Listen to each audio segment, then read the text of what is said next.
check out this photo. Now, a couple of weeks ago, my dad bought a microscope for me that attaches to my phone. Super cool, and naturally, the first thing I thought was I need to look at some ground coffee. But after thinking about grinding and what's going on when we grind and ultimately how much control we have as baristas on what we're grinding, I sort of thought that there's a lot more to talk about here, and the whole thing became way more interesting than just one little photo that I was going to post to Facebook. I want to share with you what I've been thinking about and some of the stuff that I've been learning about ground coffee and what we already know about grinding. I want to share that with you, and hopefully you find it interesting. What I want to do is I want to look at some ground coffee. Let's try and line this thing up. This guy here was ground on a grind size of 13 on an EK. So pretty big. So this is a big piece of coffee. It's big enough for a plunger. But what I think is really interesting are these little guys. These funny little fragments, these little dust particles of coffee that kind of are way, way smaller than the big guy. There we go, that's a good one. So what's going on here? We've got these big pieces and these little pieces all sort of being ground together from the same grinder. What's that about?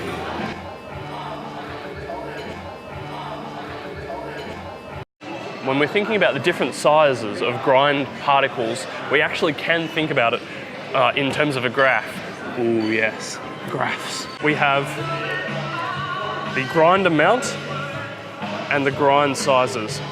Now, a grinder that wiggles and rocks is going to produce all of these different grind sizes, kind of like this.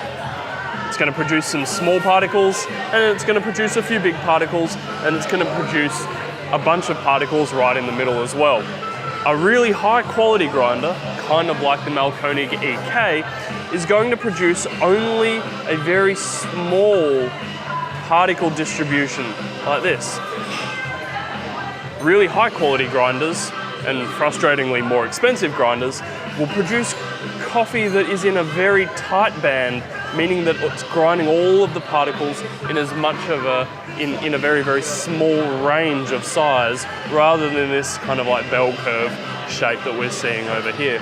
Ultimately, that's going to taste better because all of the particles are going to extract at the same rate. The idea that a grinder produces one main grind particle size and then smaller fragments is not new. Matt Perger did a really awesome routine about this exact topic a few years ago. But I think it's really cool to look at this through a microscope and really see the difference in size. So why are fines and why are different particle sizes important for us to understand as baristas? Well, if you think about it, you've got a really big piece and a really little piece, and you're trying to extract them both so that they're both sweet. Well, naturally, the little piece will over-extract because it's a lot smaller, and the larger piece will probably under-extract. So as baristas, we're trying to find that middle ground between the tiny little fragments and the really big chunky pieces. One of the things that makes coffee different sizes is the shape of burrs in the first place. If you have a look really closely, these are some old burrs out of an EK. If you look really closely, you can see that the burrs, when they line up, they sort of produce different sizes depending on where the burr kind of lands. Now that's going to mean that you kind of get, depending on where the burr set is in its rotation, you're going to get small pieces and big pieces. Another thing I think that could impact the way that coffee ends up having two different sizes is the fact that in a grinder we have one side of the burr that spins and one side that is held stable. Now, if this is spinning, it's because it's attached to a motor, and that motor is on a spindle, right? Which means that as it spins, it could kind of rotate ever so slightly if that spindle's not perfectly parallel.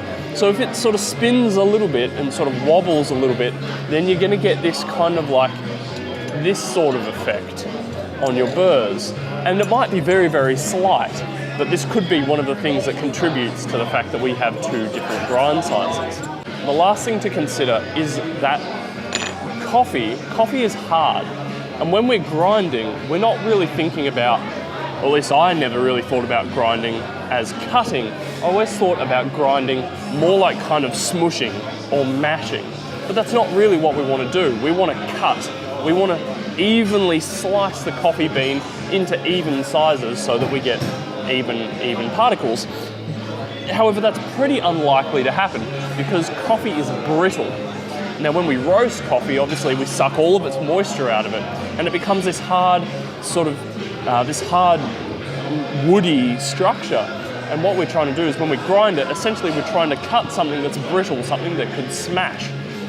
It'd be like trying to throw a pane of glass at the ground and expecting it to break into equal parts. That's pretty unlikely. It's likely to fracture and shatter into pieces that are all different sizes. And I think the same thing happens. So depending on how we roast, depending on the day that we're roasting and how much moisture is in the air and how much moisture is in that coffee, it's going to sort of shatter and fracture at slightly different sizes.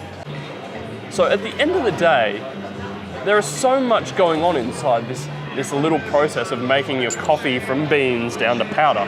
There's so much going on, but really we don't actually have a lot of control over it. Ultimately, year to year, roast to roast, day to day, even shot to shot, there are going to be slight differences that you don't have any control over. All you can do is your best to sort of mitigate some of the variables that you do have control over, like your brew ratios and your brew time. And this always comes back to the same thing for me.